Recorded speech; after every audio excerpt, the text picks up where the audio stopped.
Ayo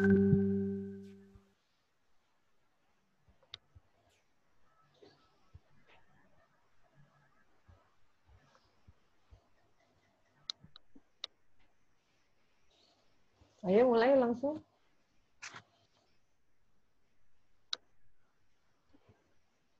Arselanya tadi keluar ya?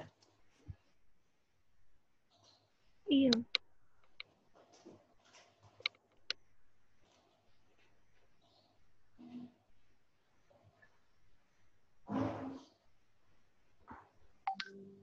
Siap, pembagiannya bagaimana? Kamu dulu atau Arsela dulu?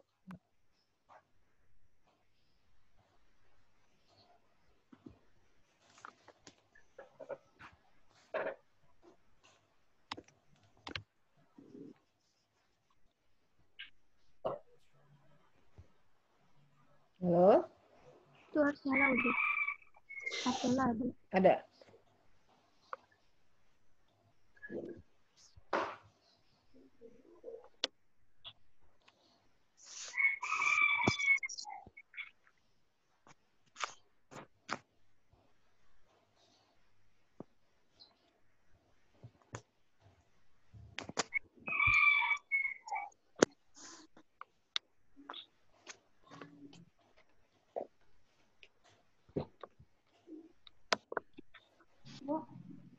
Apa ya? Kartu ya? Ya udah sikat pikir apa? Udah nih. Terserah mesin kosong. Bisa, Bu?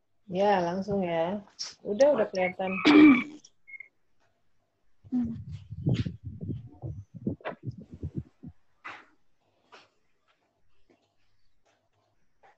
Gimana sih full screen-nya?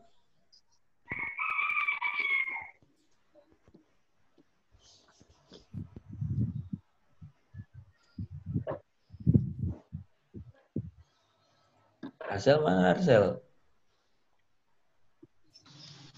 Siapa duluan?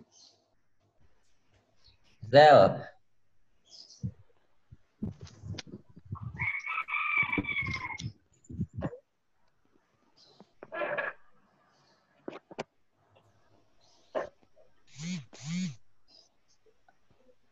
Ini saya mulai sendiri apa tunggu Arsela, Bu?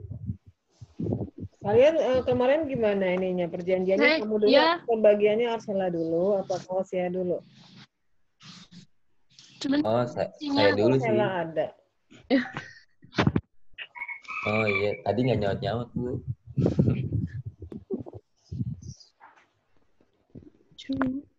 Ayo Ponorogo. Iya, Bu.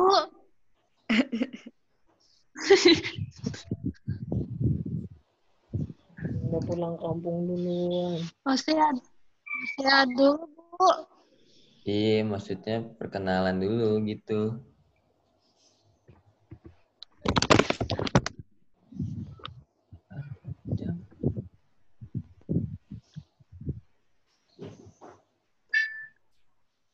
Ya Bu, saya buka aja, Bu. Langsung aja. Iya, saya. Iya. Ya, Assalamualaikum. Saya dari kelompok protein dengan teman saya Arsela Andasita Devi dan saya Osea Valentino ingin mempresentasikan tentang protein.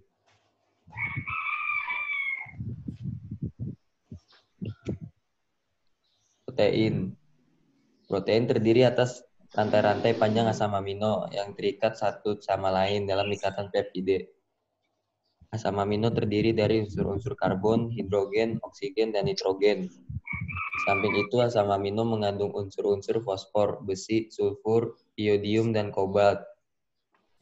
Unsur nitrogen adalah unsur utama protein karena terdapat di dalam semua protein tetapi tidak terdapat di dalam karbohidrat dan lemak. Klasifikasi asam amino. Asam amino netral. Asam amino yang mengandung satu gugus asam dan satu gugus amino. Asam amino asam atau bisa dibilang rantai cabang asam. Asam amino yang mempunyai kelebihan gugus asam dibandingkan dengan gugus dasar. Asam amino basa. Asam amino yang mempunyai kelebihan gugus basa. Asam amino yang mengandung nitrogen imino pengganti gugus amino primer dinamakan asam amino. Ini adalah klasifikasi dari asam amino. Ini klasifikasi asam amino menurut esensial dan tidak esensial. Ini lanjut, Bu. Ya, lanjut. Struktur protein umumnya labil, sehingga dalam larutan mudah berubah bila mengalami perubahan pH, radiasi, cahaya, suhu tinggi, dan sebagainya. Protein yang berubah dinamakan protein dinaturasi yang sifat fisiknya berbeda dengan protein semula. Contoh, protein telur yang sedang dimasak. Klasifikasi protein. 1. Serabut. Rantai peptida berbentuk spiral yang terjalin satu sama lain sehingga menyerupai batang yang kaku. Kolagen. Protein utama jaringan ikat. Ada elastin terdapat dalam urat, otot, arteri, dan jaringan elastis lainnya. Keratinin. Protein yang ada di rambut dan kuku. Lalu miosin, protein utama serat otot. 2. Globular. Berbentuk bola, terdapat dalam cairan jaringan tubuh. Yang pertama, albumin. Ada di dalam telur, susu, plasma, dan hemoglobin. Globulin. Ada di otot, serum, kuning, telur, dan biji tumbuh-tumbuhan. Lalu ada histon, terdapat dalam jaringan-jaringan kelenjar seperti timus dan pankreas. Lalu ada protamin dihubungkan dengan asam nukleat. Lalu yang ketiga ada protein konjugasi, protein sederhana yang terikat dengan bahan-bahan non-asam amino, yaitu nukleoprotein, senyawa gabungan antara asam nukleat dengan protein. Lipoprotein, terdapat dalam urat, otot arteri, dan jaringan elastis lainnya. Fosprotein, protein yang ada di rambut dan kuku. Metaloprotein, protein utama serat otot.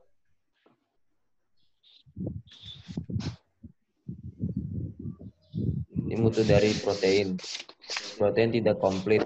Protein tidak komplit, protein yang tidak mengandung atau mengandung jumlah kurang satu atau lebih asam amino esensial. Kalau protein komplit, protein yang mengandung semua jenis asam amino esensial dalam proporsi yang sesuai untuk keperluan pertumbuhan. Ini adalah rumus dari protein.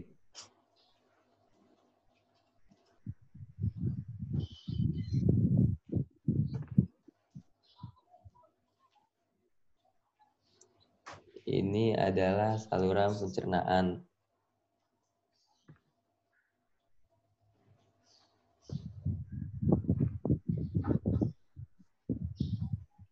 Pencernaan. Sebagian besar protein dicernakan menjadi asam amino. Selebihnya menjadi tripeptida dan dipeptida. Lambung. Pencernaan atau hidrolisis protein dimulai di dalam lambung. Asam klorida lambung membuka golongan protein atau proses denaturasi sehingga enzim pencernaan dapat memecah ikatan peptid. Asam klorida mengubah enzim pepsinogen dilakukan oleh mukosa lambung menjadi aktif peptin. Usus halus. Pencernaan protein dianjurkan di dalam usus halus oleh campuran enzim protase. Pankreas mengeluarkan cairan yang bersifat basa dan mengandung berbagai prekursor protase seperti tripsinogen, kinotripsiogen, prokarbosipeptidae, dan proelastat. Enzim-enzim ini menghidrolisis ikatan peptida tertentu. Ini adalah daftar-daftar enzim yang berkaitan dengan pencernaan protein. Sini sedan pena. Oh, udah. Ini lagi lanjut, Sal. Iya. Yang pertama adalah pada di lambung. Untuk di lambung itu ada enzim protease dan peptidase. Enzim protease ini prekursornya adalah pepsinogen HCl dan aktivatornya adalah pepsin. Lalu ada di usus halus berupa tripsin, kimotripsin, karbosipeptidase, elastase, triptidase, dan dipeptidase. Setelah itu, lanjut host. Nah, di sini adalah ringkasan pencernaan protein yang ada di dalam manusia. Untuk yang pertama itu, saluran cerna makanan yang ada di mulut itu dikunyah. Kemudian makanan itu tercampur dengan air ludah yang telah ditelan. Setelah dari mulut ke esofagus. Di esofagus ini tidak ada pencernaan. Kemudian, setelah dari esofagus ke lambung. Nah, di dalam lambung ini asam lambung membuka molekul protein dan mengaktifkan enzim di lambung. Setelah dari lambung ini, berlanjut ke usus halus, yaitu protein yang di pepsin, protease, lambung HCl, polipeptidanya lebih pendek, kemudian di polipeptida pada di protease pankreas, enterokinase, tripsin, yaitu di peptida dan asam amino. Di polipeptida ini asam aminonya bebas diserap. Kemudian peptida, di peptidase dan tripeptidase mukosa usus halus. Asam aminonya juga bebas diserap.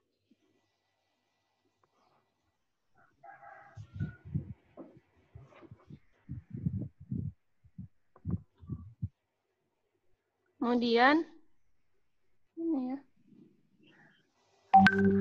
Kemudian ada, gambarnya nggak ada, host. Udah tadi ya.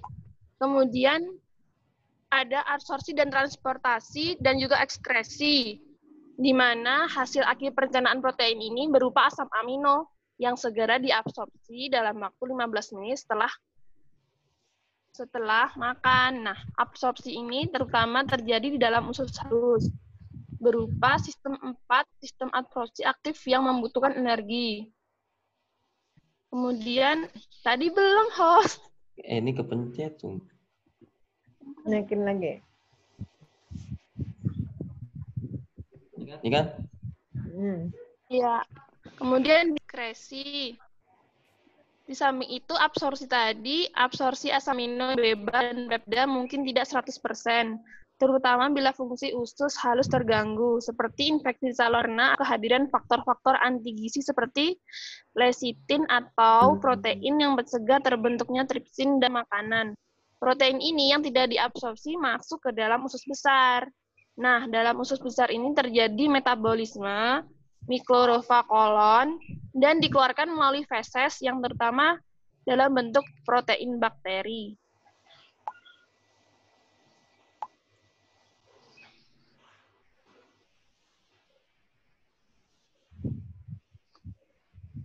Fungsi protein ini ada banyak. Salah satunya yaitu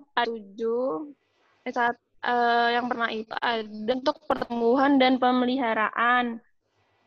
Pertumbuhan dan pemeliharaan, kemudian ada pembentukan ikatan-ikatan esensial tubuh untuk mengatur keseimbangan air, dan juga untuk memelihara netralitas tubuh. Selanjutnya yang kelima, ada pembentukan antibodi, mengangkat sebagai sumber energi.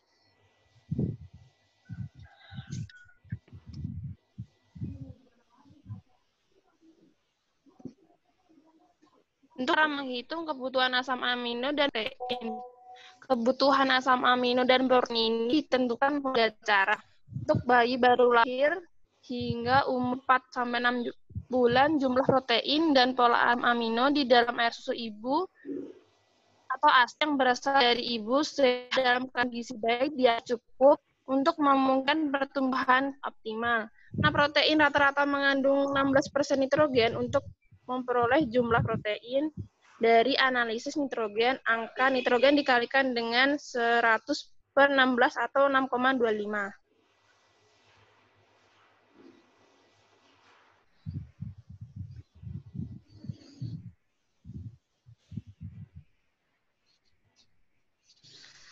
Untuk sumber protein sendiri itu ada dari makanan hewan dan juga nabati. Untuk makan hewan ini, contohnya itu ada daging, telur, ikan, susu, unggas, yaitu seperti ayam atau bebek, yang berbentuk unggas-unggas gitu. Kemudian kalau kanan yang nabati itu ada tempe, kacang, dan tahu.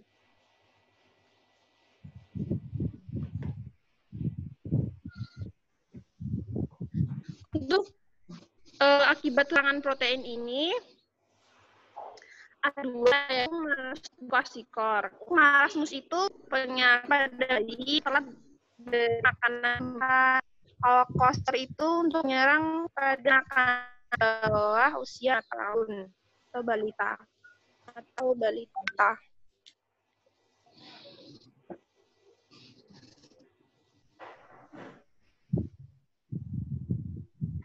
Kalau kelebihan protein itu akibatnya menjadi penyakit asidosis, dehidrasi, diare, kenaikan amoniak darah, kenaikan ureum darah, dan demam.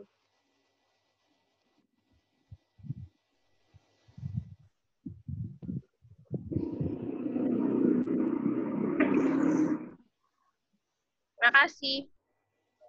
Ini untuk kuisnya yang belum mengerjakan kuis segera ke saya ya, karena mau dikoreksi. Terima kasih. Ya, ada yang ingin ditanyakan mengenai protein? Berarti kita sudah belajar dari kemarin apa saja? Karbohidrat, lemak, protein, ya. Nah, ini bertiga adalah sumber-sumber gizi yang penting ya, karena mereka adalah penghasil energi. Kalau karbonnya kurang, nanti akan digantikan oleh lemak terlebih dahulu. Kalau lemaknya kurang, baru digantikan oleh protein ya untuk penyediaan energi. Nah, bagaimana ketiganya ini di metabolisme sehingga menghasilkan ATP atau energi? Ya, kita akan belajar di hari Senin ya pada metabolisme, transportasi dan interaksi. Ya. Oke, ada yang ingin ditanyakan mengenai protein? Tadi ada nggak bentuk protein adalah, protein itu apa berarti? Amino. Ya, apa? Asam amino apa? Yang disintesis di dalam tubuh.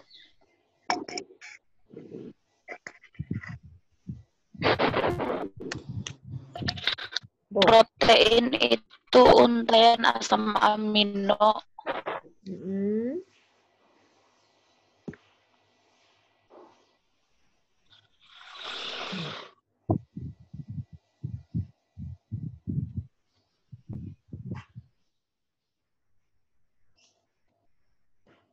Pencet. Apa tadi? Protein adalah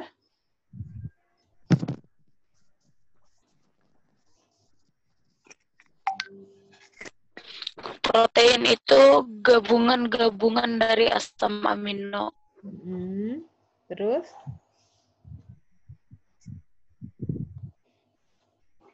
Apa? Itu dalam terdiri dari dalam ikatan amina. Tidak. Ya, jadi amino itu sangat banyak ya. Asam amino itu sangat banyak. Tapi kalau dari komposisinya kan asam amino itu nanti berikatan dengan H, kemudian dengan gugus karboksil, COOH, kemudian ada kalau misalnya lemak kemarin COOH dengan metil, CH3, sekarang adalah COOH dengan gugus amina, ya, kemudian ada R-nya. Nanti R-nya itu, ya, gugus radikalnya itu atau R-nya itu sangat bervariasi, ya. Jadi asam amino itu sangat banyak. Ya, nanti protein adalah tergantung dari susunan asam aminonya seperti apa, berapa banyaknya, itu sangat berbeda-beda, ya.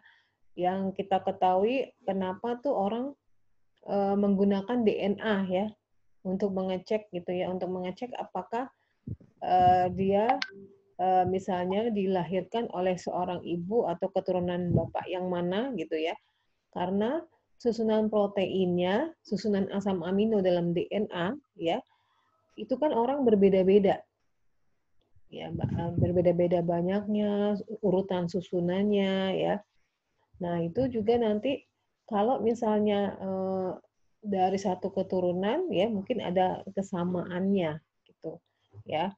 Nah, sangat banyak jadi asam amino itu nanti akan ya membentuk protein ya dalam ikatan peptida ya, gabungan asam amino yang terikat dalam ikatan peptida, itulah protein ya.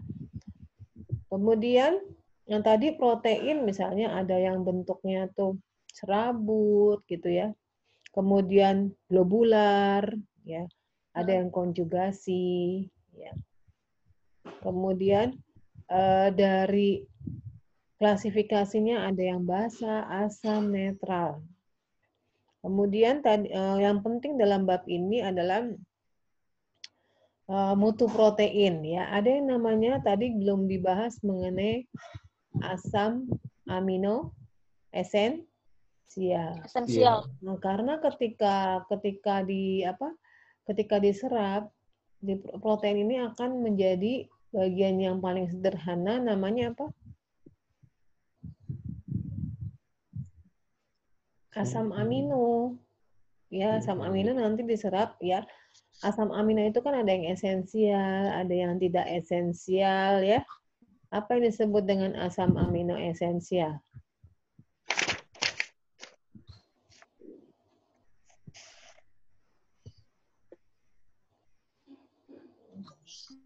Asam amino ada nggak di sini? Sini nggak ada ya. Asam amino yang Tidak dapat yang diproduksi tidak dihasilkan oleh tubuh. ya, tapi kita harus ambil dari Makanan. ya. Nah, itulah asam amino esensial. Sama dengan asam lemak esensial kemarin ya. Ada linoleat, ada linolenat. Ya, ada dua asam lemak esensial. Kalau asam amino esensial ada berapa? 9. 9. Ya, tadi sudah disebutkan ya. Asam amino apa saja dari mulai sampai histidin kalau nggak salah tadi ya. Ya. Nah, biasanya ini suruh dari leusin, isoleusin, valin, ya, fenilalanin, metionin, treonin, lisin, dan histidin. Ya, itu adalah asam amino yang tidak bisa kita produksi dalam diri kita sendiri, dalam tubuh kita, tapi harus diambil dari luar. Ya. Nah, kemudian, ya, ternyata dalam protein itu ada pengukuran apakah protein ini mempunyai mutu protein yang paling tinggi, yang baik. Ya. Nah, yang disebut bahan makanan apa yang punya mutu protein paling baik?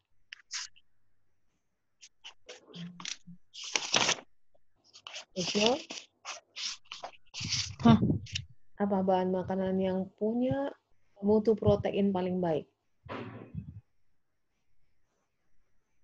Telur, Bu. Nah, telur ya. Telurlah yang disebut mempunyai mutu protein yang paling baik. Yang baik dari mutunya maupun. Jadi mutu protein yang baik itu ketika bahan makanan itu menyiapkan ya asam amino esensial ya yang lengkap sesuai dengan kebutuhan tubuh. Ya, di samping itu juga dia nanti biasanya punya daya cerna yang baik. Jadi kalau misalnya kita mau lihat apakah asam amino bahan makanan itu baik, biasanya kita akan bandingkan dengan telur. Ya. Bagaimana kemudian yang tadi disebut ada kalau si Hosia bilang protein komplit, protein tidak komplit. Ya komplit itu yang mutu proteinnya baik, ya. Nah, bagaimana kita menilainya? Ya, ada 4 cara tadi ya. ada biologic value, kemudian ada pair, ya. Bisa dilihat juga dari asam aminonya, dari NPU, ya, skor asam amino. Jadi nanti manakah yang paling mudah? Kira-kira mana yang paling mudah dari keempat cara tersebut? Semuanya mau mengukur mutu protein, ya. Nanti nilainya akan dibandingkan dengan telur, ya. Nah, yang paling mudah yang mana menurut kalian dari 4 cara tersebut?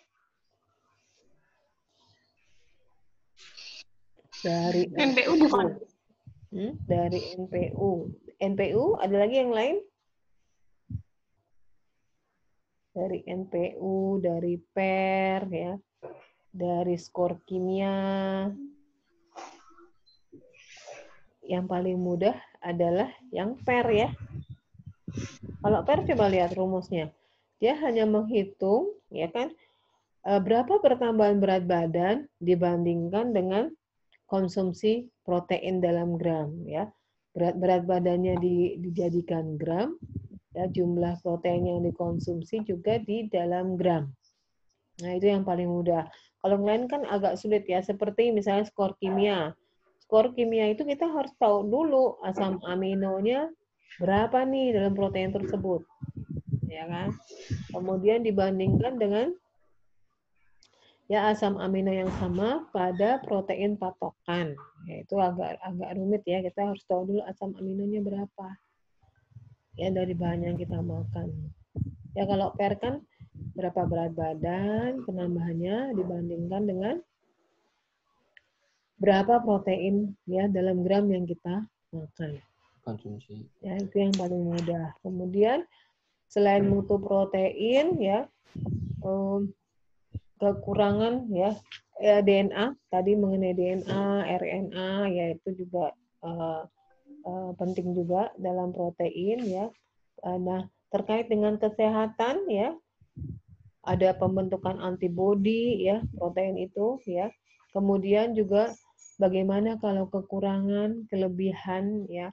Nah, protein itu sangat terkait dengan mungkin kalau zat gizi yang lain tidak khusus membahas tentang nitrogen, ya. Tapi protein itu nanti ada membahas tentang keseimbangan nitrogen. Ya. Yang bagus itu, ya kan,